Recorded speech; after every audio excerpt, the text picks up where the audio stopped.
시간이 거의 되었습니다. 이제 다 같이 묵도드리심으로 4월 신회 원래 예배를 같이 드리도록 하겠습니다. 다 같이 묵도드리시겠습니다.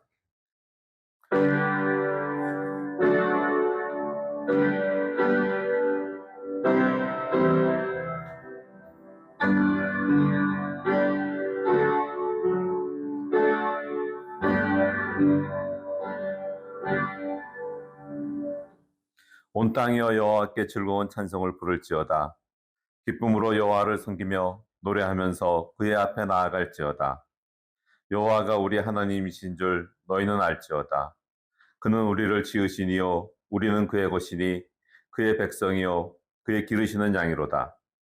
감사함으로 그의 문에 들어가며 찬송함으로 그의 궁정에 들어가서 그에게 감사하며 그의 이름을 송축할지어다. 여호와는 선하시니 그의 인자하심이 영원하고 그의 성실하심이 대대에 이르리로다. 아멘. 이제 다 같이 찬송가 438장 같이 부르시겠습니다.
이제 다 같이 사도신경으로 신앙 고백 드리시겠습니다.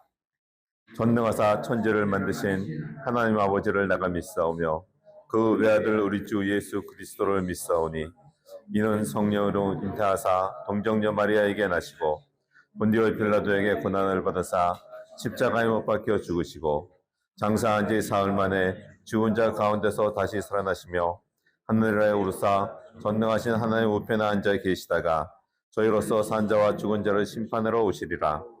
성령을 믿사오며 거룩한 공예와 성도가 서로 교통하는 것과 죄를 사하여 주시는 것과 몸이 다시 사는 것과 영원히 사는 것을 믿사옵나이다. 아멘. 이제 이천복 장로님 나오셔서 우리를 위하여 기도 인도해 주시겠습니다. 사랑과 은혜가 충만하신 아버지 하나님, 이 시간 신우의 예배로 감사와 찬양을 드리오니 아버지 홀로 영광 받으시옵소서. 원하옵기는 고난주간을 맞이하여 저희들의 삶과 믿음이 예수님의 십자가 고난을 바탕으로 피어난 것임을 잊지 않게 하여 주시옵소서. 고난을 무시한 채 부활의 영광과 위로와 평안만 추구하지 않게 하시고 담대히 이기심과 두려움을 떨쳐버리고 예수님의 남은 고난을 지고 영문 밖으로 나가 고난받는 이웃들과 함께 그 고난을 헤쳐나가게 하여 주시옵소서. 그리하여 부활의 영광 또한 같이 누릴 수 있게 하여 주시옵소서. 이를 위하여 때로 고난이 닥쳤을 때 무조건 감사와 아멘으로 받아들이는 것만이 참 믿음이 아니라 예수님처럼, 욥처럼, 또 많은 선지자들처럼 기도와 때로는 원망으로 하나님께 그 뜻을 알게 해달라고 애원하는 가운데 하나님 아버지의 기쁜 뜻과 사랑을 깨닫게 하여 주시옵소서. 그리하여 고난이 내게 유익이었다는 시편 기자의 고백이 저희들의 고백이 되게 하여 주셔서 이후로는 일상의 삶 속에서 일어나는 크고 작은 기적 같은 일들을 통해서 하나님의 임재를 구체적으로 경험하며 하루하루의 삶이 하나님의 은혜인 것을 느끼면서 감사하며 이를 이웃에게 전하는 저희들 모두가 되게 하여 주시옵소서. 이 민족에게 함께 하시어 그동안의 비상계엄과 탄핵 정국에서 깊어질 대로 깊어진 국론 분열과 국정 공백을 최소화하게 하여 주시옵소서. 다시는 민주주의의 근간을 훼손하고 하나님의 정의를 거슬리고 무능을 감추기 위한 억지와 공정을 가장한 부정부패로 나라를 망친 이 같은 비정상적이고도 왜곡된 일들이 일어나지 않게 하여 주시옵소서. 또한 이러한 과정에 날뛰었던 일부 기회주의 정치가들과 목회자들이 자신의 기득권 유지를 위해 대다수 국민의 여론을 무시하면서 더 이상 국민의 뜻과 하나님의 뜻이라는 말로 국민들을 현혹하지 못하게 하여 주시옵소서. 그리하여 이제 이후로는 이 나라가 법과 상식이 통하는 세상, 부끄러움을 아는 세상, 무속과 주술, 음모론이 사라지는 세상, 법꾸러지와 기레기들이 없는 세상, 빈부격차와 지역 간의 갈등과 차별이 사라지는 하나님의 공의가 실현되는 나라가 되게 하여 주시옵소서. 곧 있을 대통령 선거를 주께서 친히 주관하셔 큰 혼란 없이 순조롭게 선거가 이루어지게 하여 주시옵소서. 또한 국민들의 고난과 아픔을 자신의 것처럼 여기면서 섬길 줄 아는 사람, 민주주의에 대한 신념이 투철하고 나라의 자존을 지켜내고 민족 통일을 앞장설 수 있는 사람, 국민들의 경제적, 정신적인 안정과 양극 해소를 위해 최선을 다하고자 하는 사람이 대통령이 되게 하여 주시옵소서. 무엇보다도 법을 지키는 대통령이 되게 하여 주시옵소서. 원하옵기는 귀한 예배의 자리를 베풀어 주신 이 병원이 앞으로도 하나님의 주인이 되시는 병원이 되게 하여 주시옵소서. 의료진과 직원들은 물론 환자들 모두가 말씀 안에서 함께 손잡고 기도하며 찬양하며 협력하는 가운데 치유의 은사가 나타나게 하시고 모두가 하나님의 귀하신 성전으로 함께 지어져 가게 하여 주시옵소서. 신우의 임원들에게 함께 하시어 그들의 지금까지의 노고를 취하여 주시고 앞으로도 이 일을 감당하기에 부족함 없는 믿음과 지혜를 허락하여 주시옵소서. 신우의 회원 모두에게도 함께 하시어 지금까지처럼 앞으로도 가족과 이웃들 곁에서 삶과 믿음의 본이 되게 하시어 그들이 마음 편히 기댈 언덕이 되게 하여 주시옵소서. 저희들로 하여금 나라와 민족, 교회와 가정, 이웃을 위하여 기도하게 하시고 범사에 감사하게 하여 주시옵소서. 건강 또한 지켜주셔서 아버지의 부르심을 받는 날까지 모세처럼 눈과 귀가 새하지 않고 영육간에 강건한 저희들 다 되게 하여 주시옵소서.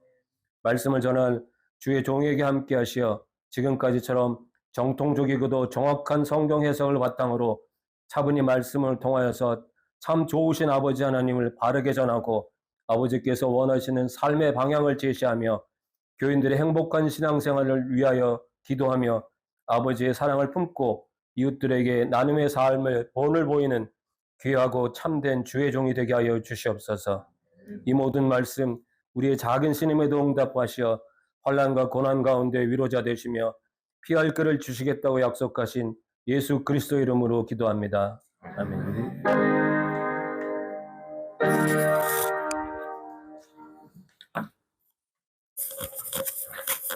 하나님의 말씀은 마태복음 13장 18절에서 23절입니다. 그런즉 씨 뿌리는 비유를 들으라.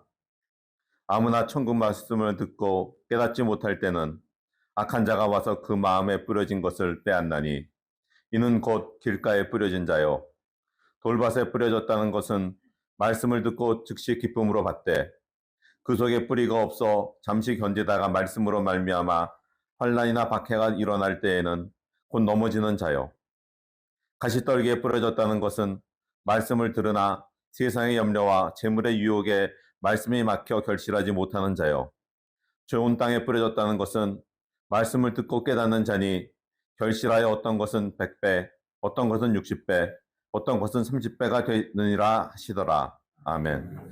이제 박성수 권사님께서 내주의 보혈이라는 제목으로 특송을 해주시겠습니다.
이제 이우영 목사님 나오셔서 씨 뿌리는 비유라는 제목으로 말씀 전해 주시겠습니다. 예. 또 뵈니까 또 반갑습니다. 참, 서울에 뭐, 이렇게 모일 때 가고 싶지만은, 제가 부산에서 가려고 생각을 해보면, 갔다가 거기서 자고 또 밤에 내려왔다가, 하루 내지 이틀을 소비하는 것을 하니까 용기가 안 나가지고, 되게는 못하는데, 거꾸로 서울에서 부산까지 내려오는 것도 똑같이 최소한 하루나 이틀은 자기가 시간을 갖다 할애하고 이렇게 와야 되는 거에 대해서 좀 같은 국내에 있지만은 이게 쉽지 않은 일인데 와서 너무 반갑고 또 이렇게 또 훌륭한 그 동기들이 신앙생활을 하고 이렇게 만나는 것을 볼 때 정말 기쁜 마음이 많습니다. 그냥 뭐 특별히 어떤 설교를 한다기보다 우리가 잘 알고 있는 씨 뿌리는 비유의 말씀을 가지고 그냥 우리 같이 말씀도 생각하면서 우리의 또 이 생활을 어떻게 해야 될까를 이렇게 한번 나누면 좋겠습니다. 잘 아는 대로 예수님이 비유를 이렇게 말했어요. 비유란 거는 우리가 일상생활에서 늘 경험하기 쉬운 것을 가지고 예수님이 중요한 진리를 가르칠 때 사용한 게 비유지요. 그래서 씨 뿌리는 일을 생각하면 너무 쉽죠. 씨를 갖다가 뿌리면은 어떤 건 길가에 떨어지면은 당연히 심기지 않으니까 새가 와서 먹어버리고 어떤 거는 돌밭에 했는데 겉은 흙이지만 속은 바위가 있으니까 그것도 조금 있다가 뿌리가 내리지 못하고 뜨거운 해가 올 때에 그 싹도 다 말라버렸고, 어떤 거는 가시떨기밭에서 잘 자라서 올라가는 것 같은데 문제는 가시가 잔뜩 엉키가 있으니까 끝까지 자라지 못한다는 거는 씨를 뿌리는 열매를 맺지 못하고 그만 거기서 중도되고, 좋은 땅에 떨어질 때는 그가 씨가 내려서 싹이 나고 또 이렇게 잘 자라서 열매를 100배, 60배, 30배를 맺는다. 이건 우리가 다 씨 뿌리는 건 저희가 알고 있는데, 우리의 신앙생활도 이렇다 하면서 그 설명을 또 예수님이 친절하게 다 하셨어요. 그 말씀하시기를 씨를 뿌리는 거는 천국 말씀을 듣는 것과 같다 이랬어요. 그러니까 씨라는 것은 천국 말씀이다. 뿌린다는 것은 우리가 듣는 것이다. 이 말씀이 우리 가운데 들릴 때에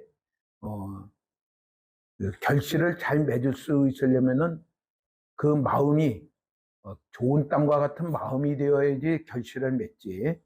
길가나 돌밭이나 또는 그 가시떨기 같으면은 열매를 못 맺고 그냥 말씀은 말씀이고 나는 나고 그냥 그러고 지나갈 수가 있다. 그것을 이렇게 얘기하면서 말씀하신 의도는 뭐예요? 좋은 땅이 되어서 30배, 60배, 100배의 결실을 맺는 예수님을 믿고 따라가는 그런 제자들이 되고 성도들이 되라 이렇게 말씀한 거겠죠. 당연히 우리들도 이제는 참 그래요.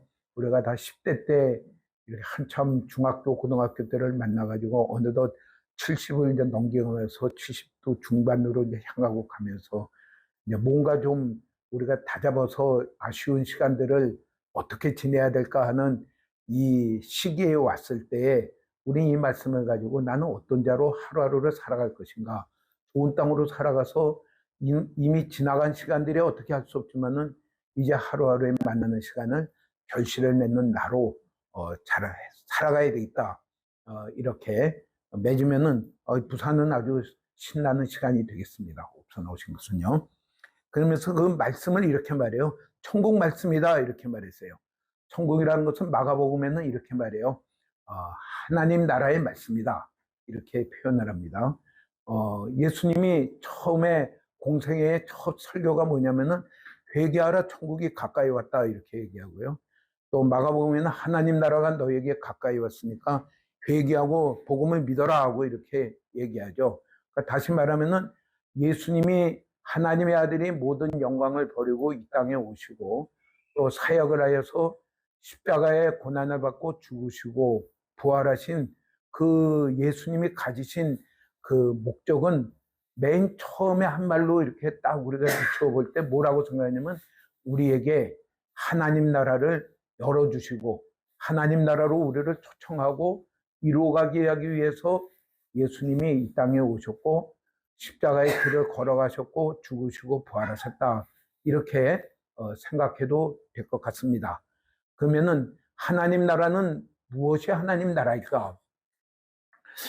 여러 가지 그 성경에 보면 복잡해서 그것만을 연구한 분들이 있는데 그걸 정리하면 되게 세 가지로 이 신학자 레드라는 신학자는 정리를 했어요. 첫째는 하나님 나라는 하나님이 통치하는 것이다.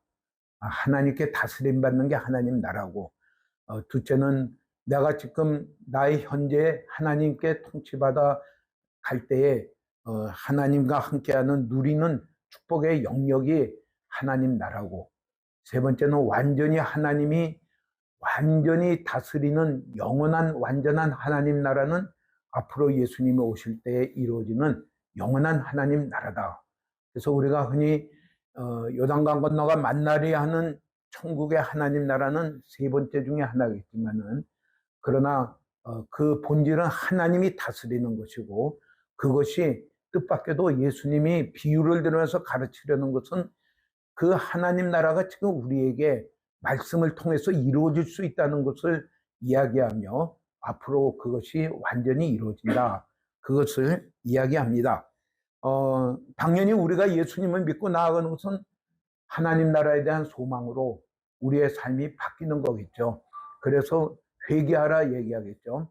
회개라는 거는 내가 이쪽으로 막 가고 있다가 이게 틀렸구나. 틀린 걸 아는 것이 회개가 아니라 틀렸구나 하고 알면 어떻게 돼요? 다시 돌이켜서 바른 길로 가는 게 이게 회개죠. 하나님 없이 내가 내 여태까지 내려온 그런 사는 방법대로 또 세상에서 말하는 이게 성공의 길이다라고 하는 그 길대로 살아가는 게 아니구나. 하나님 한 순간순간을 하나님께 다스림 받으며 하나님 중심으로 살아가는 것이 이게 참 올바른 삶이고 하나님 나라를 이루어가는 삶이고 이게 영원한 가치를 이루는 삶이구나라는 것으로 바꿔라. 이것을 하나님 나라가 이루어진다 이렇게 말씀을 합니다. 그럼 우리가 잠깐 생각해 볼 것은 예수님이 이 말씀을 전하실 때에 그 당시에 사람들의 하나님 나라에 대한 천국에 대한 개념은 무엇이냐면요. 구약 성경에 나타난 개념이에요. 그 중에 잘 보여주는 게 다니엘서에 있는 대로요. 느부갓네살 왕이 신상을 꿈을 꿨는데 머리는 금이고 가슴은 은이고 또 몸통은 노시고 그다음에 이 다리는 철이고 발가락은 철과 흙이 있는데 어디서 사람이 만든 돌이 아닌 어떤 돌이 날아가서 다리를 치는데 그게 다 부서지고 가루가 돼서 날아가 버리고 그 돌이 점점 커져서 세상에 가득 찼다. 하나님 나라는 그 많은 권세들이 있어서 바벨론의 권세, 페르시아의 권세, 로마의 권세, 뭐 여러 권세들이 있지만은 결국은 하나님 나라의 통치가 그것을 다 무너뜨리고 날려버리고 하나님이 다스리는 나라가 이루어질 것이다. 이게 그때 당시에 가지고 있는 하나님 나라에 대한 소망이고 인식입니다. 그래서 하나님의 나라가 임한다는 것은 로마 나라도 깨뜨리시고 그들의 불법한 그 모든 다스린 것도 깨뜨리시고 그 다음에 불의한 모든 이 교권자들이 쥐고 있는 것도 깨뜨리고 순전히 하나님이 다스리는 이런 나라가 언제 올 것인가 이것을 소망하며 있는 것이 그 당시에 하나님 나라의 개념인데 예수님이 그렇게 말을 했어요. 그 개념이 얼마나 굳세냐면은 세례요한, 침례교회는 침례요한이 옥에 갇혀서 예수님께 물었어요. 정말 우리가 기다리는 분이 당신이 맞습니까? 메시아 당신이 맞습니까? 왜 이 불의한 이 로마 군대를 청소하지 아니하고 또 헤롯의 이 통치를 치우지 아니하고 왜 이건 안 하고 왜 병든 자를 고치고 죽은 자를 살리고 못 보는 자를 보게 하고 왜 이런 일을 하는가 할 때 그는 이분이 진짜 메시아인가 하는 잠깐의 의구심이 생긴 것은 하나님 나라에 대한 개념이 조금 달랐기 때문입니다. 예수님이 말씀하시면서 그러면서 예수님이 그렇게 말해요. 요한의 제자에게 맹인이 보며 못 걷는 자가 걸으며 나병한 자가 나으며 못 듣는 자가 들으며 죽은 자가 살아나고 가난한 자에게 복음이 전파된다. 곧 이사야서에 말하는 예언이 지금 이루어지고 있고 고난받는 종으로 오시는 메시아가 지금 있다. 그것을 말해라 할 때에 요한이 그것을 듣고 이해가 풀린 것을 기록을 하고 있습니다. 우리에게 대한 하나님 나라에 대한 이해가 어떤 이해를 갖고 있을까? 나 이렇게 저렇게 살다가 교회 다니며 살다가 내가 천국 가면 된다. 나는 예수 믿으니까 내 죄가 다 용서받고 나는 하나님 나라에 영원히 갈 것이다. 위대한 믿음이고요. 예수님의 재림을 기다리는 믿음이고요. 손양원 목사님 그 일대기를 보면은 그 어려운 시기에 먼 하늘 이상한 구름만 떠도 내 구주 오시는가 하고서 벌떡 일어나서 바라봤다는 거니 그 재림에 대한 강렬한 소망. 그런데 뜻밖에도 예수님은 또 하나 더 말씀하시기를 오늘 본문을 통해서 비유를 통해서 제자들에게 하나님의 나라는 하나님의 통치가 불의한 모든 권세를 다 꺾고 이루어지는 그런 하나님의 나라에 앞으로 이루어질 나라도 있지만은 전혀 그런 것이 아닌 그 권세들은 하나도 건드리지 아니하면서도 우리의 삶을 바꾸고 우리를 가치관을 바꾸는 그런 하나님의 나라가 지금 우리의 삶 가운데 조용하게 일어나고 있다. 앞으로 올 미래의 다음 세대의 하나님의 나라가 지금 현 세대에 이루어지고 있는 하나님의 나라가 있다는 것을 가르쳐주는 이 씨 뿌리는 비유라고 이렇게 생각이 됩니다. 그래서 하나님의 나라에 대한 것을 말할 때는 이미 시작이 되었고 아직 완성은 안 되었고 앞으로 될 것이다. 완성이 될 것이다. 이렇게 이해를 하죠. 그러면서 그 하나님의 나라가 이루어지는 데에는 말씀이, 하나님 나라의 말씀이 우리에게 뿌려져야 된다. 그러니까 우리가 말씀을 이렇게 듣는 시간이 얼마나 소중한 시간인지 모르겠습니다.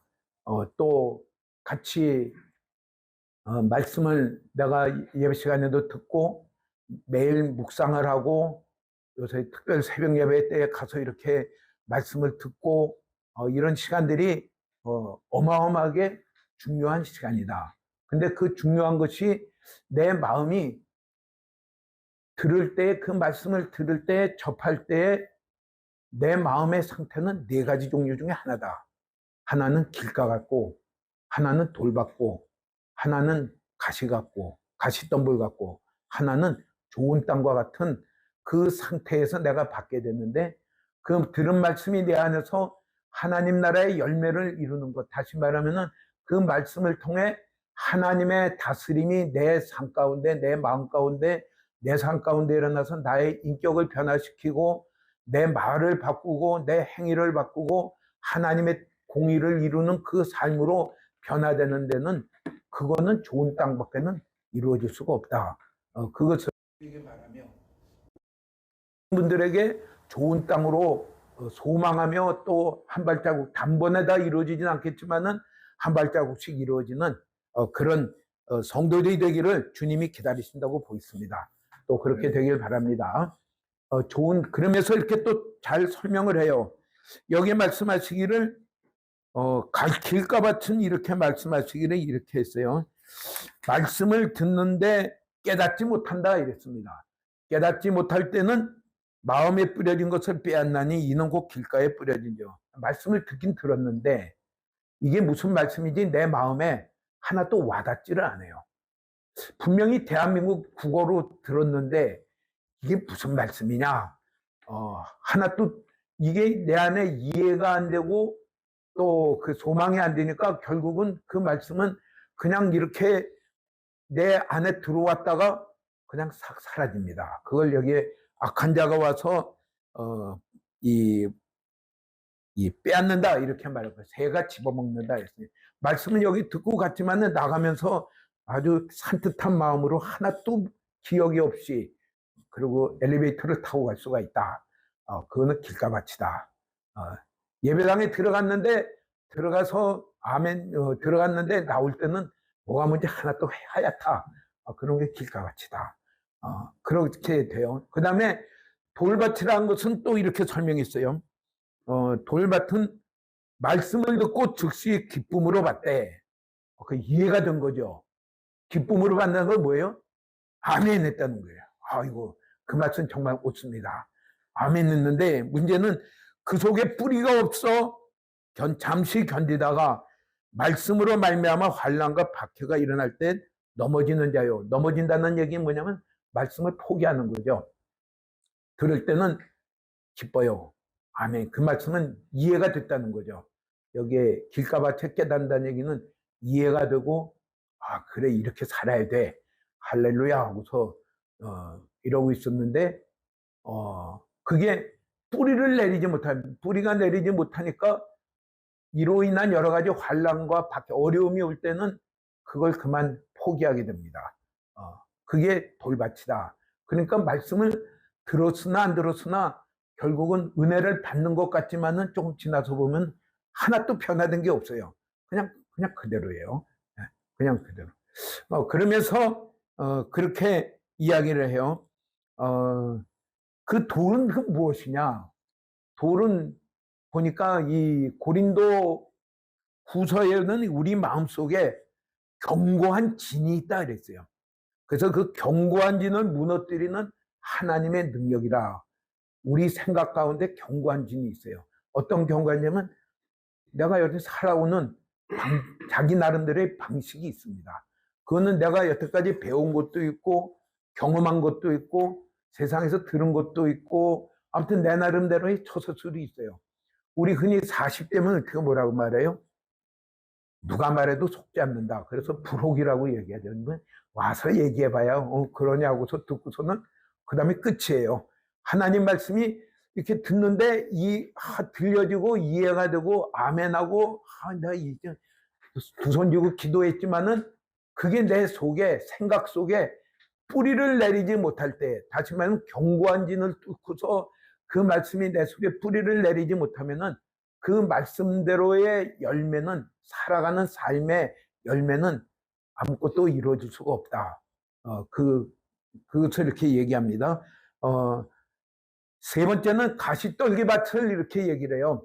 가시떨기밭은 바위가 없으니까 뿌리를 내려서 잘 자랐는데, 불행히도 이게 결실을 하려면 어느 정도 쭉 자라야 되는데 요만큼 자라니까 가시가 완전히 막아가지고 그만 더 자라지 못해서 결실을 맺지 못하는 것을 얘기하면서 설명하시기를 이렇게 설명을 했어요. 말씀을 들으나 세상의 염려와 재물의 유혹에 말씀이 막혀 결실하지 못하는 자요.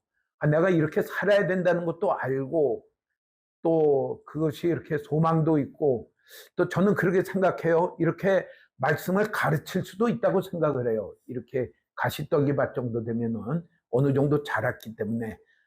그런데 계산이 우리 잘 돌아가잖아요.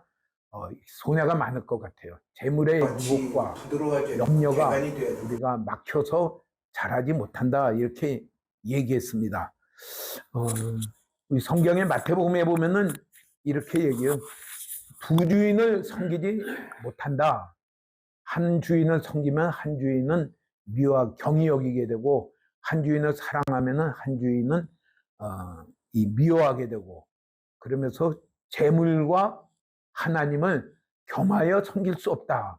우리의 큰 유혹은 뭐냐면요, 하나님도 섬기고 재물도 좀 많이 이렇게 넉넉하게 주려고 하는, 두 가지를 다 주려고 하는 데서 그만 이 유혹을 받기가 쉽습니다. 그것이 같이 갈 때도 있지만은 어느 때는 이렇게 나눠서 갈 때가 있어요.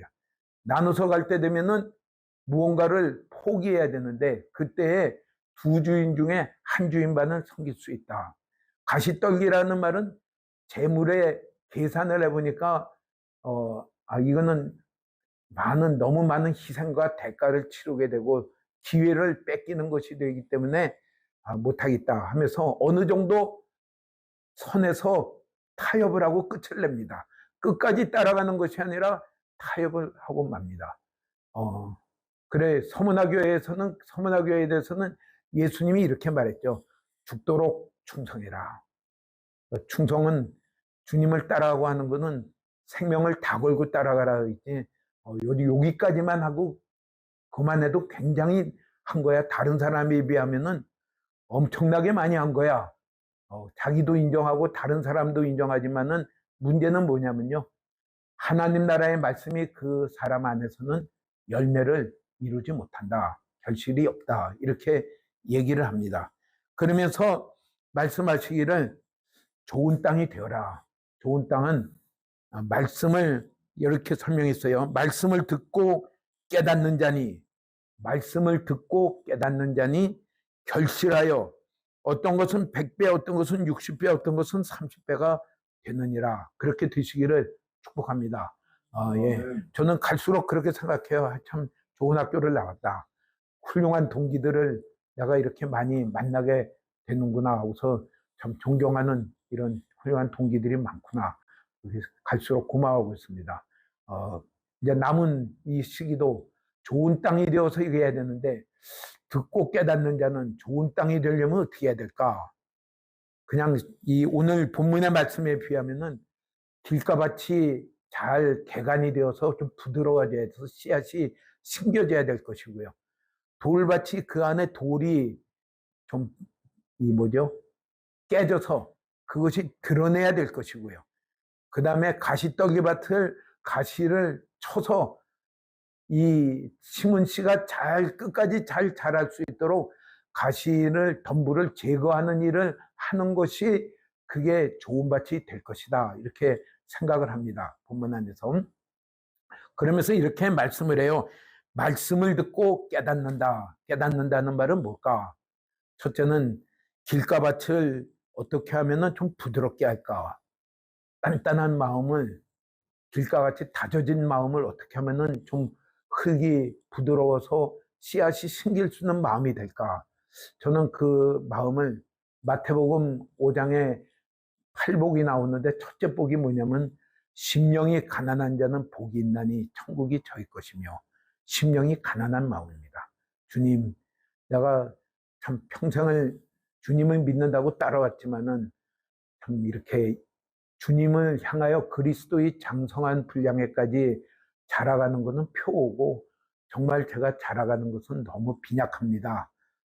그러면은 그 마음이 그게 부드러운 마음이 될 것 같아요. 애통하는 자는 복이 있나니 저희가 위로를 받을 것이며, 예, 가난한 마음과 애통하는 마음, 그 마음이 우리에게 필요하고요. 어떻게 생각하면은 그것을 다른 성경적으로 하면 배우고자 하는 마음입니다. teachable mind. 예. 가르치면 그것이 흡수가 돼서 배울 수 있는 그 마음이에요. 주님, 우리가 어느 시간에 말씀을 들을 때든지 어떤 시간이든지 주님, 이 말씀이 내 안에 들려지고 깨달아지게 되기를 원합니다. 그런 사모하는 마음이 그게 길가밭에서 우리를 개간하는 길이라고 생각하고요.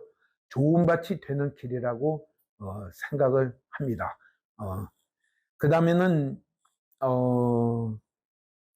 돌밭이죠. 돌밭은 그 안에 견고한 진과 같은 바위가 있어서 그것을 깨뜨려서 그것이 드러내야 되는데, 그래야지 이게 뿌리를 내리는 거죠. 말씀이 들어서 들을 때에 이게 들려져요. 참 이게 축복인 것 같아요. 제가 주일학교 가르친 게 고등학교 2학년 겨울방학, 그러니까 고3 올라가기 직전에 겨울방학 때 저희 목사님이, 의용이, 이번에 이제 주일학교 교사 좀 해봐, 반사 좀 해봐. 제일 그때가 긴장될 때 아니에요? 고2 방학, 겨울방학 때 1월 달에 이제 12월 말이죠. 그때면서 임명을 하시더라고요. 제가 뭐 특별히 신앙이 있는 것도 아닌데 한 가지는 있죠. 목사님이 말씀하시면 예해야지 하고서, 예하고서 그냥 하고 그냥 순종했어요. 고2 겨울방학 때부터 주일학교 교사를 해가지고 교사를 신학교 갈 때까지니까 41, 40대 중반까지는 한 것 같아요. 군대 가서도 이웃교회를 다니면서 중고등부 교사를 하고 쭉 하나님이 그렇게 가르치는 기회를 주시더라고요. 그러면은 그 말씀을 들을 때에 이해되는 거는 공부 잘하는 거하고 관계가 없더라고요. 학교 공부는 잘해도 이건 무슨 말을 들었는지, 딴 나라 말을 듣는 건지 이렇게 있는 아이들이 있고, 어떤 아이들은 말을 잘 듣더라고요. 그게 뭘까? 이 말씀이 들린다는 게 이게 참 큰 축복이구나. 근데 들리는데 그 다음에 뭐 해야 돼요? 이 뿌리가 내려야 돼요. 내 생각에 뿌리가 내려서 내 생각이 뭐가 돼야 되냐면요, 이 말씀을 통해서 보는 수 있는 생각이 돼야지 이게 변화가 되죠. 그냥 말씀이 성경에 이런 말씀이 있어 하는 것 같고는 그건 아무 관계가 없어요. 말씀이 내 생각에 뿌리가 내려서 내 생각에 보는 것이 바뀌는 거죠. 우리 유식한 얘기로는 세계관이 바뀐다. 관점이 바뀐다. 저는 아직 하나님의 축복은 이 눈이 좋아가지고요. 안경을 아직 안 낍니다. 안과에 1년에 한 번씩 가면 안과 선생은 안경을 딱 끼고서 40대, 50대 안과 선생님이 나를 보더니 아직도 안경 안 낍니까? 하면서 그래요. 그 참 큰 축복이에요. 근데 안경을 끼시는 분들은 어떻게 돼요? 빨간색 안경 끼면 모든 게 온 천하가 빨갛게 불 붙는 것 같이 보이고, 산불 난 것 같이 보이고, 파란색 안경을 끼면 어떻게 돼요? 그냥 전부 광안리 앞바다에 있는 바다 색깔 같이 보이고 그렇게 돼요. 내 생각에 말씀이라는 것을 그것이 뿌리가 내서 이 말씀을 통해서 보여지는 이게 관점이 바뀌는 자리까지 가야지 이게 내 안에 있는 돌덩어리가 뽑혀져 나갔구나. 조그만 돌덩어리가 하나씩 뽑혀져 나갔구나. 말씀을 듣고 그렇게 되려면 내가 어떻게 해야 될까? 한 번 들어갖고는 절대 그게 우리가 익숙해지지 않죠. 우리 다 고등학교 치면서 시험을 쳐봤지만 시험 공부 한 번만 읽고 가서 시험 치면 어떻게 돼요? 그러면 이제 시험 문제 만나면 알쏭달쏭 하여라 이렇게 되죠. 이것도 닦았고 저것도 닦았고 적어도 한 3번 내지 5번은 보고 가면은 아는 건 확실하게 맞는 거고 모르는 건 뭐 할 수 없는 거고 그래서 아는 걸 확실하게 맞추려면은 3번 이상 한 5번은 보면은 아는 건 확실하게 맞을 수가 있겠죠. 말씀이 내 안에 뿌리가 내려서 생각 가운데 뿌리가 내리면 그 말씀을 또 생각하고 또 보고 또 보고 생각해서요. 그 말씀이 내 안에 내서 정말 이거구나 하고 이 말씀이 내 속에 기준이 될 때까지 자꾸 보는 것입니다. 그래서 베레아 교회 성도들은 베레아 성도들은 신사적이어서 사도 바울에게서 말씀을 들었지만은 이게 진짜 성경이냐 그걸 알기 위해서 또 보고 또 봤다 이렇게 말씀을 합니다. 오늘 우리에게 이게 하나의 습관이 되시기를 축복합니다. 내가 돌밭에 대해서 내가 돌밭을 개간하는 그 길은 말씀의 은혜 받은 그 단계에서 더 지나가서 이 말씀이 과연 하나님이 성경에서 하신 말씀이구나. 그게 내 생각 속에 기둥과 같이 크게 뿌리가 내려 기준이 될 때까지 그 말씀을 자꾸 보고 생각해서요. 그 말씀들이 그게 이해가 되면은 이제는 우리가 보는 게 그 말씀을 따라서 통해서 모든 걸 보게 되고 이해가 되기 때문에 이제는 그 말씀대로 행동할 수 있는 살아갈 수 있는 길들이 열리게 되겠습니다. 이것이 좋은 밭이 되는 길이라고 생각이 됩니다. 셋째는 말씀을 듣고 깨닫는 것을, 세 번째는 가시떨기밭이 가시가 제거가 돼야 돼요. 가시덤불 그 밭에 그것이 가시가 하나씩 제거가 돼서 아무것도 방해가 되지 않는 그런 이 좋은 자리가 되려면 어떻게 해야 될까? 우리가 다 염려가 없을 수가 없고요. 재물에 대해서 많이 이렇게 이 기뻐함이 없는 것은 없다 그러면 그건 좀 거짓말이죠. 시편 119편에 보면은 다윗이 그렇게 했어요. 내가 재물을 보고 즐거워한 같이 주의 증거들의 도를 즐거워합니다. 이렇게 얘기했어요. 그 재물을 보고 얼마나 즐거워하듯이 주의 말씀을 보고 그걸 깨닫는 것을 보고 즐거워했다 그랬어요. 오늘 그거는요, 아주 작은 일에서부터 제 생각은 작은 일에서부터 걸고 순종해야 돼요.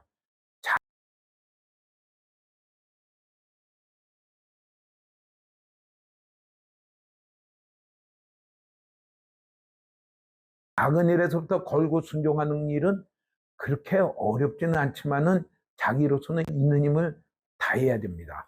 걸고 순종하면서 해보니까 이거 되는구나. 그럼 또 뭐예요?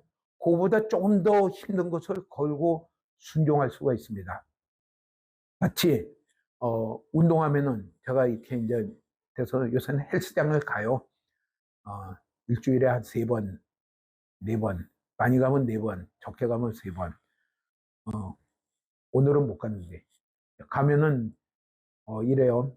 그 코치가 역기 드는데 2.5kg짜리를 갖다 끼워놔요. 옆에 사람은 25kg짜리를 들고서 탁 드는데 이거 2.5kg 하면서 어떻게 드느냐 들고 이렇게 해요. 이게 좀 몇 번 들고 나더니 그 다음 뭐예요? 5kg짜리를 들고 다니 끼워놔요. 그 다음에 또 한번 2.5하고 5kg를 합쳐서 해요. 그게 가시덤불을 해치는 거는 한 번에 갖고는요, 그는 이루어질 수가 없어요. 작은 일에 내가 한번 걸고 따라갔더니 이거 되는구나. 그러고 나면은 그 다음에 뭐예요? 증량을 할 수가 있어요. 그 다음 걸 해칠 수가 있어요. 끊임없이 우리 가운데 우리가 살아 숨쉬는 동안은요, 재물에 대한 그 염려와 재물에 대한 이 계산이 벗어날 수가 없어요. 벗어날 수가 없는데 갈수록 그것이 우리가 연습이 되면 나가다 보면은 이제는 어느덧 어느 수준까지는 자꾸 이렇게 하면서 점점 더 성장하게 되고 그렇게 된 것만큼 좋은 땅이 되기 때문에 말씀이 우리 가운데 열매를 맺을 수 있게 된다고 생각합니다. 그래서 여기에 말씀을 듣고 깨닫는다는 것은 말씀을 듣고 이해해서 은혜 받았습니다 하는 수준에서 끝나는 것이 아니라 그것은 이제 길가밭을 넘어간 거죠. 그 다음에는 거기서 그 말씀이 내 안에 뿌리가 내 속에 견고한 진이 깨지도록 뿌리가 내려서 그것이 내 안에 내려 그 기둥과 같이 내려서요. 그것을 기준으로 해서 볼 수 있는 자리까지 가고 그 다음에는 그 말씀을 따라 이제는 내가 다 걸고 소망하며 나아갈 때에 우리는 좋은 땅에 이르게 되리라고 생각하고 그렇게 될 때에 우리는 한 말씀 한 말씀 들은 것이 우리 가운데 큰 열매를 맺으라고 생각이 되고 소망이 됩니다. 여러 가지 이해가 있겠지만은 우리가 많이 알고 있는 것은 어거스틴의 예예요. 어거스틴은 우리 얘기할 때 성 어거스틴이라고 그러고 어거스틴은 이 기독교 초대 때에 사도 바울 뒤에는 어거스틴이 큰 기독교의 그 기둥을 세웠다고 이렇게 볼 수가 있습니다. 근데 어거스틴의 정기를 보면은 완전히 개판 아니에요? 방당하다가 그가 하루는 있다가 그냥 그 짤막하게 생각나는 대로 하면은 밖에서 어린아이들이 막 뛰놀면서 책을 들어 읽어라. 근데 실제로는 밖에서 노는 애가 없었대는데 그렇게 들렸다는 거죠.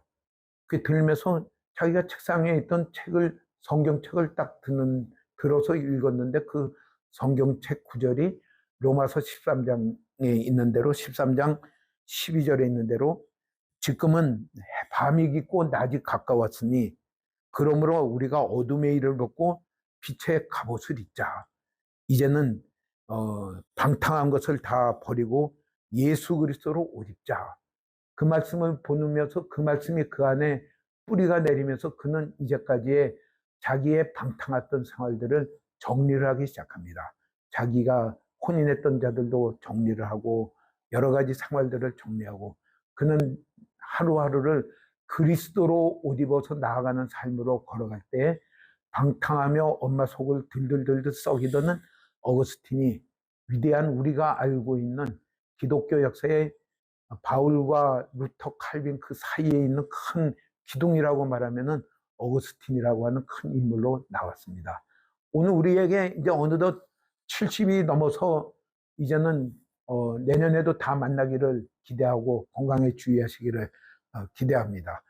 그러면서 그런 가운데 우리가 하루하루를 어떻게 살아가야 될까? 하나님이 예수님 하나님의 독생자를 보내서 우리에게 하나님 나라로 초대하고 하나님 나라의 결실을 이룰 수 있도록 우리에게 현실을 주시고 말씀을 주셨는데 우리가 어떻게 하면은 이 말씀을 받은 자로서 이 축복을 받은 자로서 이대로의 결실이 내 안에 이루어져서 30배, 60배, 100배의 결실로 놀라운 일들로 이루어갈 수 있을까? 이 소망이 있는 우리들인데 그것은 좋은 밭이 되기를, 좋은 땅이 되기를 소망하며 좋은 땅이 되자는 것은 구호를 붙인다고 되는 것이 아니라 내 안에 길가밭이 부드러워져야 될 것, 개간이 되어야 될 것이고 바위가 내 속에서 깨져야 될 것이고 내 안에 가시덤불이 한 뿌리씩 뽑혀나가는 걸고 순종하는 믿음의 길로 걸어가는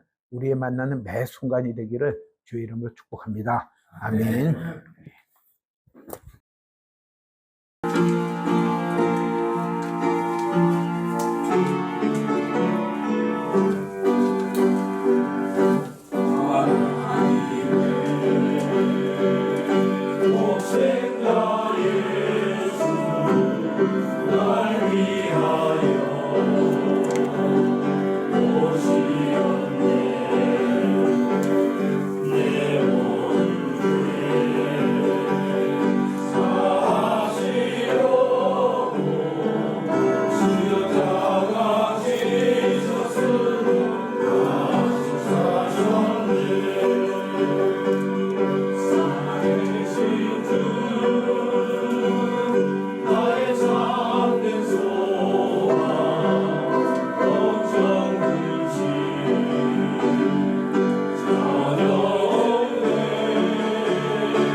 기도하겠습니다.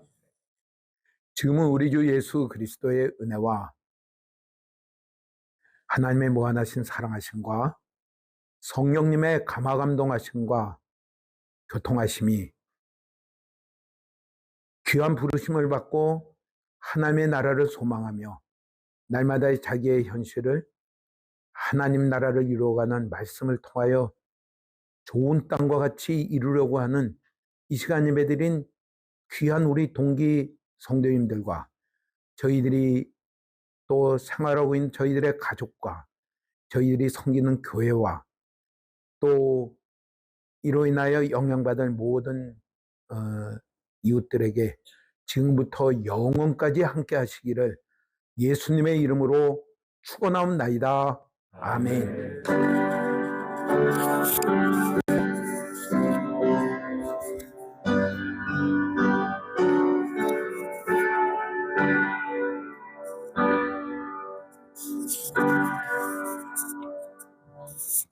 송정원 회장님 나오셔서 인사 말씀 전해 주시겠습니다. 우선 오늘도 이렇게 저희가 부산까지 내려와서 예배를 드릴 수 있도록 허락해 주신 하나님께 감사드립니다. 정말 이번에 저희가 부산에 내려와서 이제 예배를 드린 지가 4번째입니다.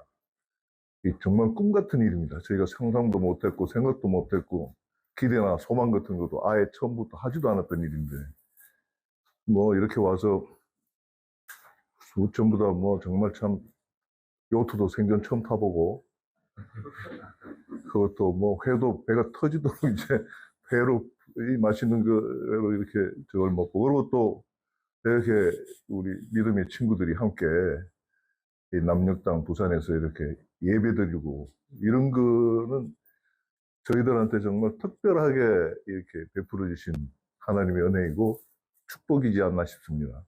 이걸 뭐 누가 이렇게 함부로 누릴 수 있는 게 아니지 않습니까? 또 우리가 사실 이게 동기들, 믿음의 동기들이 이리 한 자리에 모여서 예배되는 그 자체만 하나도 정말 큰 축복인데 이렇게 즐기고 다 뭐 이렇게 할 수 있다는 게 정말 큰 정말 하나님께 감사드립니다. 그리고 물론 이제 이렇게 이런 자리에 이렇게 될 수 있도록 우리 이영 목사님하고 사모님이 이 자리를 다 이렇게 해주시고 신경 써주시고 이렇게 해주신 데 대해서 정말 너무 우리 뭐 같은 동기고 친구지만 정말 감사드리고 또 뭐 내년에는 4월 달에 이제 이게 뭐 이제 고난주간이니까 뭐 고난주간에 우리가 와서 이렇게 뭐 즐겁게 놀고 뭐 먹고 뭐 하는 게 이게 조금 도리가 아니지 않냐. 그래서 자리를 바꾸자. 그래서 3월 달 뭐 어쩌냐는데 그 이야기를 하시는 거 보면 내년도 오라는 이야기거든요. 그래서 뭐 저희는 뭐 이거 그냥 뭐 감사합니다지요 뭐. 그래서 또 아까 말씀이 뭐 내년에도 다 이렇게 건강하게 만났으면 좋겠다. 뭐 당연히 다들 내년에 여기 오기 위해 가지고 아마 몸 관리 엄청나게 열심히 할 겁니다. 와서 또 기대를 하느라고. 그 아까 이제 말씀하셨는데 뭐냐면은 고등학교 2학년 때 이제 겨울 방학부터 이제 이제 교회에서 이제 뭐 선생을 하셨다는데 그 책에 이제 이렇게 우리 신우의 50년 기념 책에 이제 이 목사님이 쓰셨어요. 썼는데 뭐냐면은 글을 뭐 평생 글하고 안 쓰고 있다가 이렇게 쓴다고 그러셨는데 이제 간략하게 그동안에 자기 이렇게 평생 이렇게 말하자면 이제 이렇게 믿음의 길을 이렇게 오신 그 내용을 간략하게 쓰셨는데 거기에 이제 25년간 주일학교 선생을 하셨다고 그래요. 근데 아까 그래서 수십 년 하셨다고 하는데 한 25년입니다라고 내가 말씀드리려고 그러다가 나중에 25년을 고등학교 2학년 때부터. 그리고 제가 또 거기서 뭐냐면 읽으면서 정말 무슨 내용이 있냐면은, 그러니까 이제 주일날 이제 목사님 설교를 듣고 그 내용을 이제 이걸 자기가 이제 소화를 해서 정리를 해가지고 애들한테 가르쳐야 될 거 아닙니까? 그 내용을. 그러니까 그걸 갖다가 이렇게 요약하라고 정리를 하고 가르쳐야 되니까. 그러니까 뭐냐면 그것도 시간도 엄청나게 그 소비가 됐을 거 아니에요. 고등학교 2학년 때인데. 근데 그거가 중요한 게 아니고 그걸 하면서 그 하나님 말씀을 이렇게 자기가 듣고 이해를 하고 요약하고 정리하면서 하다 보니까 학 과목을 듣고 이해하는 게 너무 쉬웠다는 거예요. 그래서 그 공부하는 데서 사실은 엄청난 도움이 돼가지고 그 자기는 뭐 별로 공부도 안 했는데 그런데 믿어야 될지 어떨지 모르지만 하여튼 그렇게 해서 뭐 이렇게 하셨다고. 그리고 이제 처음에 이제 그 이야기를 이렇게 쓴 것 때문에 제가 그냥 유념해서 듣다 보니까 아주 어릴 때부터 아까 그러니까 무슨 말씀하시는 우리가 이제 각자 소개를 하라고 밥 먹으러 가가지고 간략하게 자기 소개는 보니까 아주 간단하게 뭐 한 2마디밖에 안 하시고 이제 끝내버렸는데 그래서 아 나중에 내가 이걸 제대로 좀 소개를 드려야 되겠고 뭐 잘은 모르지만 잘은 모르지만 그 책에 쓴 거 우리 50주년 기념에 쓴 내용만 가지고 나도 이제 좀 왜냐하면 그 뭐 그렇게 읽은 분들도 있으시겠지만 또 지나다 보니까 그냥 대충 읽고 넘어갈 것 같아가지고 그러니까 어릴 때 유치원 다닐 때 어머님이 아마 굉장히 걱정을 하셨답니다. 굉장히 늦된 것 같아가지고 유치원에 가는데 보니까 좀 띠리띠리했던 모양입니다. 그래서 근데 뭐 지금도 그렇게 뭐 잽싸게 오이진 않지만 근데 그거가 어떻게 했냐면은 글자를 배웠는데 글자 쓰는데 자기 그 뭐야 이름을 쓰는데 이자 쓰는 게 제일 어려웠다는 거예요. 이를 쓰는데 이 짝대기를 갖다 여기다 그어야 될지 이게 그럴지 몰라가지고 한 번은 여기 고 한 번은 이렇게 하셨다는데 근데 내가 그걸 읽으면서 아니 유치원 때 그걸 기억하고 있지 않습니까? 유치원에 그거를 그래서 아이 의영 목사님 어머님이 괜한 걱정하셨구나. 그러고 뭐냐면은 어릴 때 이게 놀다가도 그러니까 특이한 남들하고는 굉장히 다른 그런 부분들이 여러 부분이 있어가지고 어릴 때 이렇게 밖에서 막 놀다가도 교회 종소리만 들리면 글로 달려갔다. 그거는 정말 제가 아니 교회 가자 그러면 보통 애들 뭐냐면 할 수 없이 끌려가잖아요. 이렇게 할 수 없이 가자 그러면 막 해가지고 할 수 없이 끌려가는데 교회 종소리만 들리면은 놀다가도 어릴 때 교회가 그렇게 좋았다는 거예요. 그러니까 그게 누가 시켜서 그런 것도 아니고 뭐도 아니고 아마 기본적으로 그렇게 이 아마 하나님이 어떤 소명을 부여하신 거 아닌가 어릴 때부터.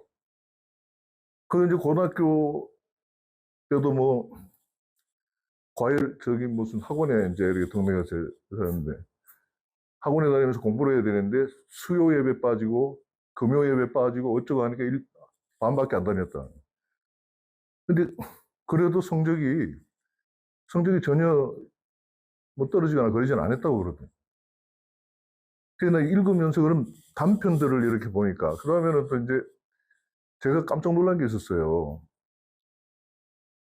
본과 2학년 때 데모하다가 잡혀 들어가가지고 3박 4일간 구속당해 유치장에 있다가 근데 아마 좀 약간 주동자 비슷했던지 구속이 돼야 되는데 그 부모님들이 아마 좀 힘이 있어가지고 그런지 여기저기 그냥 빽 써가지고 구속을 안 당하고 학교는 퇴학을 당하고 그래서 다들 그 의대를 졸업하고 군의관을 가야 되는데 그러고 2등병 쫄병으로 군대를 갔다는 거예요. 야, 그래서 그런 거는 선택하기가 굉장히 어려운 거 아닙니까, 우리가? 그런 길을 선택하는 거가. 근데 거기도 뭐냐면, 이거는 담담하게, 이거는 하나님이 나한테 준 길이라고 담담하게 그냥 그걸 택해서 이제 저거 하고, 보통 같으면 뭐 집에서도 난리가 나고 할 텐데, 부모님들도 아마 그렇게 믿고 아마 그러셨는지. 그래서 이제, 그 다음에 이제 마지막에 이제 여기 부산을 내려온 게 제일 사실 궁금했거든요. 대학 서울에서 그렇게 하고 있었으면은 뭐 서울 출신인데 여기 부산을 왜 왔을까? 그런데 저기 우리 사모님이 이제 부산 출신이라고 해서 사모님한테 잘 보이려고 그냥 무조건 따라 내려왔나 뭐 이런 생각을 하고 있었는데 책에 뭐라고 써 있었냐면은 굉장히 존경하는 목사님이 부산에 계셨다. 그 목사님 말씀을 한 번이라도 듣고 옆에 있고 싶어서 여기 뭐냐면은 처가도 있고 외가도 있지만 그 목사님하고 가까이 있기 위해서 부산 내려왔다. 그래서 뭐냐면은 그런 일생에서 이제 아까 뭐 이렇게 말씀하시는데 이제 그 말씀 내용하고 우리 목사님이 걸어온 길하고 이렇게 제가 이렇게 보니까 그게 결국 뭐냐면은 이제 좀 실천을 하라 이거 아닙니까? 하나님 말씀을 실천을 할 정도로 말씀이 이게 몸에 배야 된다는 이야기인데 어릴 때부터 그렇게 말씀 속에서 살아왔으니까 저렇게 말씀을 하실 수가 있겠구나. 제가 그렇게 이해를 했습니다. 그래서 하여튼 뭐 오늘도 정말 그런 귀한 말씀 전해주셔서 정말 대단히 감사합니다. 우리 신우의 이 유튜브 우리 여기 호 박사가 유튜브를 하고 있는데 제가 오늘 아침 현재 이렇게 확인해 보니까 800회를 넘어서 801회 조회수가 801회. 이거 뭐 우리 3월 예배가. 그 2월 예배는 1800회. 그래서 지금 이제 그게 일회성이냐. 우리 이제 친구들 중에 어떤 친구는 야, 그거 한번 그러고 말지 뭐 그랬는데 그게 일회성일까요? 그게 왜 일회성일? 그래서 이게 우리가 그러니까 제가 뭐 느낀 거는 뭐냐. 우리 신우의 회원들 해봐야 전체 뭐 100명도 안 되지 않습니까? 다 뭐 해봐야. 다 본다고 해봐야 100명이 보통 때 어느 정도 썼냐면 이게 우리 유튜브 보는 숫자가 50회를 넘질 않았거든요. 보통 때. 근데 금년 들어서 이게 이제 폭발적으로 했는데 800회면 어떻게 되냐면 우리 지금 남아있는 우리 전교생들이 살아있는 전교생이 한 500명, 그러니까 뭐냐면 100여 명이 먼저 타결했고 지금 연락이 안 되고 소식이 두절되어 있는 게 한 4, 50명 된다고 그러니까 이껏 해봐야 지금 500 몇십 명 되는데 그러면은 우리 동기들 말고도 많은 사람들이 우리 예배에 동참을 해가지고 보고 있다는 거 아닙니까? 같이 예배를 드리고 있다는 이야기거든요. 그래서 이게 이제 우리가 보다 예배가 이제 우리 목사님이 말씀하셨지만 우리가 하나님께 찬양하고 하나님께 감사기도 드리고 하나님께 찬송하고 그리고 하나님 말씀을 듣고 이게 우리 기독교인들한테는 가장 소중하고 행복한 시간이 아니냐. 이 시간이 우리가 그렇다면 모두 다가 이 예배를 그렇게 즐길 수 있도록 우리가 좀 더 노력해야 되지 않냐 이런 생각을 제가 했습니다. 그래서 이제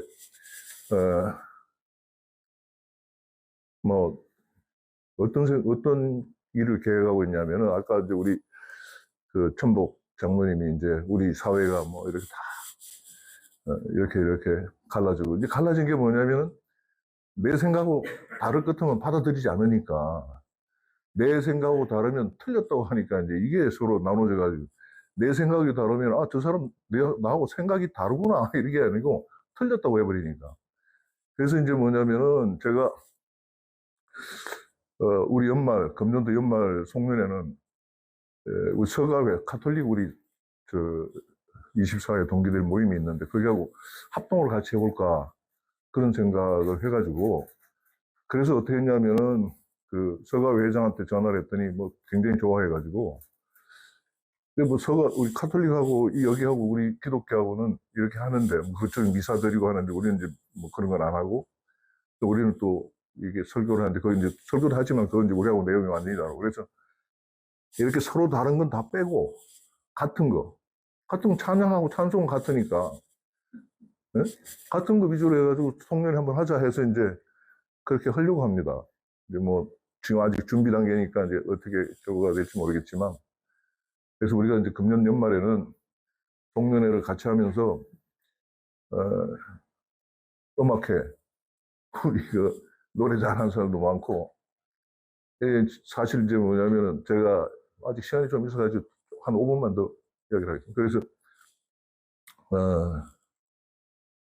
이 특종을 갖다가 이제 사실 우리 신우에 이제 뭐 찬양도 보니까 찬양 순서도 없었고 그래서 찬양을 이렇게 해보니까 미리 예배 드리기 전에 우리가 찬양을 하니까 그 마음이 훨씬 이제 이렇게 레디가 된다고 할까 예배 드리는데 그리고 특성도 이제 사실은 뭐냐면 우리가 처음 시작한 게 우리 박 권사님이 우리 부산 내려와가지고 그때 이제 우리 뭐 그런 거 생각도 안 했는데 자발적으로 특송을 하셨어요. 이제 우리가 그 다음에 두 번째는 지지난해죠. 저는 이제 한번 했는데 4월 달에 그때 천복장 부부가 저기 뭐야 대학 동기들하고 뭐 동남아 놀러 갈 그거 하고 이렇게 잡혀 있어서 못 한다 가지고 이제 못 오셨고 작년에 이제 또 4월 달에 이제 와서 특송을 하시는데 그게 뭐 설교도 굉장히 뭐냐면 은혜롭지만 이렇게 감정을 실어 가지고 그게 이제 이렇게 하니까 마음에 이렇게 와닿는 게 굉장히 이게 그 은혜롭고 그래서 우리도 예배 순서에다가 특송을 넣는 게 어떠나 전 나름대로 이제 생각을 하고 이랬었는데 요번에 이제 지난해 우리 송년회 때 정의식 우리 저 원장이 자기가 하겠다 그랬는데 또 그때도 보니까 뭐 그냥 이렇게 그게 이렇게 완전히 다르더라고요. 그러니까 뭐 이거 와닿는. 그래서 이제 무조건 이제 우리 예배 순서에 특송을 넣어야 되겠구나. 그래서 이제 계속 지금 하고 있습니다. 1월 달부터 1, 2, 3 해서 우리 돌아가면서 뭐 이렇게 하고 있어요. 그래서 이제 그렇게 해서 예배가 조금씩 이제 이렇게 풍성해졌다고 합니까? 우리 이제 찬양도 들어가고 뭐 이렇게. 그래서 우리가 이제 또 더 이렇게 더 좋은, 더 이렇게 풍성하고, 더 남들이 이렇게 봤을 때 참 좋다. 그리고 또 하나님 보시기에, 아, 얘들 잘하는구나. 기뻐하시도록, 좀 더 우리가 다 열심히 해야 되지 않나, 이런 생각을 했습니다. 오늘 여러 가지로 고맙고 감사합니다. 오늘 예배는 이걸로 다 순서를 마치고, 다음 달에는, 우리가 다시 감남교회에서 합니다. 저기 이제, 서울에서 감남교회에서. 그래서 만일 우리가 12월 달에 이제 그 합동 뭐 이렇게 소음악회를 겸해가지고, 저걸 할 때는 부산에서도 우리 오셔가지고, 특히 뭐, 우리 박 권사님은 오셔서 솔로 한번 하셔도 되고. 그래서 지금 임시로 어떻게 하냐면은, 그거 하는 이제 우리 프로그램 짜고 하는 우리 소음악회 합창 뭐 이런 그 단장을 제가 정은식 원장한테 무조건 맡겼어요. 지금 이제 뭐 네가 해라. 지금 이렇게 아마추어 합창단에 단장을 하고 있거든요. 그래서 하여튼 우리가 진행되는 과정은 계속 제가 이렇게 업데이트 할 테니까. 하여튼 그러고 부산에서 이렇게 환대해 주시고 이렇게 다 준비해 주셔서 목사님 진짜 감사드립니다. 우리 진짜 한번